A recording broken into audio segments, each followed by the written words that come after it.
एक बेहद ही गरीब औरत रोशनी की। रोशनी दिल्ली शहर में अपनी 10 साल की बेटी सिमरन और पति सुखुमल के साथ रहती है। सुखुमल एक नंबर का शराबी और कामचोर था। एक रोज सिमरन अपनी माँ रोशनी से कहती है, माँ, अगर कल फीस जमा नहीं हुई तो टीचर स्कूल से मेरा नाम काट देंगी। सिमरन के ऐसे बोलते ही सुखुमल शराब के नशे में घर आता है। घर में राशन तक नहीं बचा है, सिमरन की स्कूल की फीस नहीं जमा हुई है और ये है कि पैसे दारू में उड़ा आए हैं। अजी कुछ तो शर्म कीजिए, घर में बेटी है और आप। मेरा दिमाग ना खराब कर, बहुत भूख लगी है, जल्दी से खाना लगा। राशन नहीं था तो खाना कैसे बनाती? कल सिमरन के स्कूल की फीस भी भरनी है, अगर आप पैसे दे देते तो। सुखुमल रोशनी पर चिल्लाते हुए बोलता है, क्या हर वक्त पैसा पैसा लगा रखा है? नहीं है मेरे पास कोई पैसा। सुखुमल ऐसे बोलकर घर से बाहर चला जाता है। माँ, मुझे भी बहुत भूख लगी है। तू चिंता ना कर मेरी बच्ची, मैं अभी सावित्री दीदी से कुछ पैसे उधार ले आती हूँ। रोशनी पड़ोस में रह रही सावित्री दीदी के घर जाती है तो वो देखती है कि सावित्री दीदी बैग लेकर कहीं जा रही है। दीदी, आप कहीं जा रही हो क्या? हाँ, वो मेरी मम्मी की तबीयत बहुत खराब है तो बस वहीं जा रही थी। पर तू इस वक्त यहाँ, कुछ काम था क्या?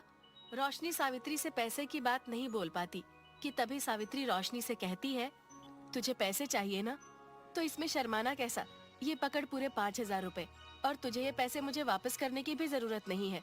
तू तो जानती है रिंकी और रिंकी के पापा दोनों की बाहर का खाना खाने से तबीयत खराब हो जाती है, इसलिए मेरे पीछे तू इन दोनों का टिफिन बनाकर दे दिया करना। मैं 2-4 दिन में वापस आ जाऊंगी।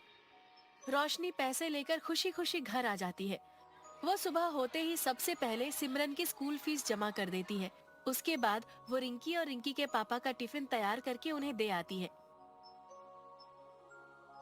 4 दिन बाद सावित्री अपनी मम्मी के घर से वापस आकर सबसे पहले अपनी बेटी रिंकी के साथ रोशनी के घर जाती है और रोशनी के हाथ में 20,000 रुपए थमाकर उससे बोलती है, रोशनी, अब से तुझे रिंकी की सहेलियों के लिए भी टिफिन बनाकर देना होगा।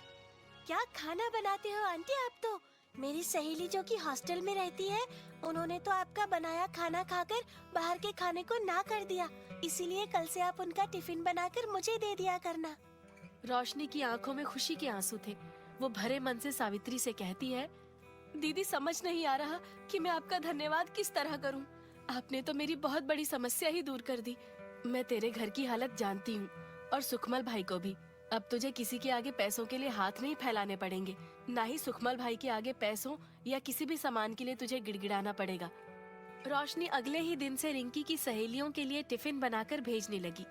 एक रोज शाम को रोशनी के घर सुखुमल का दोस्त आता है और वो बताता है कि काम करते वक्त सुखुमल की अचानक तबीयत खराब हो गई, जिसकी वजह से उसे हॉस्पिटल भर्ती करना पड़ा।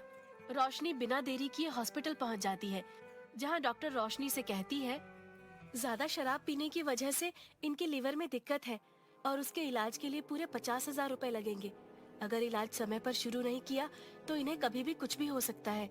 डॉक्टर सुधा की बात सुनते ही बेड पर लेटा सुखुमल रोशनी से कहता है, रोशनी, मैं इसी के लायक हूँ।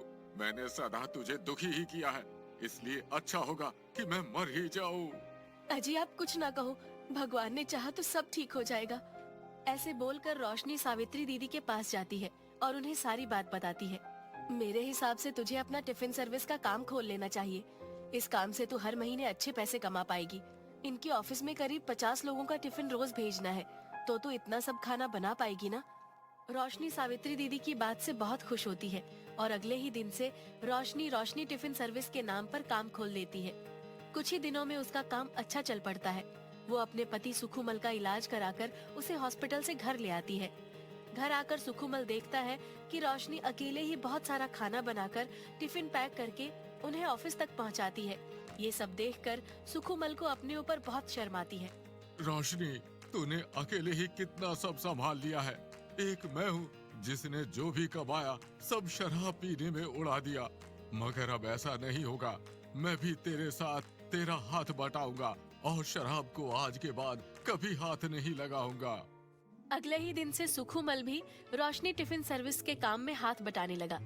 फिर क्या था, कुछ ही दिनों में रोशनी ने अच्छे पैसे कमाकर अपना एक नया मकान खरीद लिया। अब उसके घर में भरपूर राशन व इस्तेमाल की सभी चीजें मौजूद थी। बेटी सिमरन अच्छे स्कूल में पढ़ने लगी। अब सिमरन के पास अच्छे अच्छे कपड़े व पढ़ाई का सभी सामान था। एक रोज रोशनी और सुखुमल सावित्री दीदी के घर जाते हैं और हाथ जोड़कर उनका धन्यवाद करते हैं। दीदी, अगर आपने मेरा साथ ना दिया होता तो आज भी मैं गरीबी की हालत में जी रही होती। इसके लिए आपका जितना शुक्रिया किया जाए उतना कम है।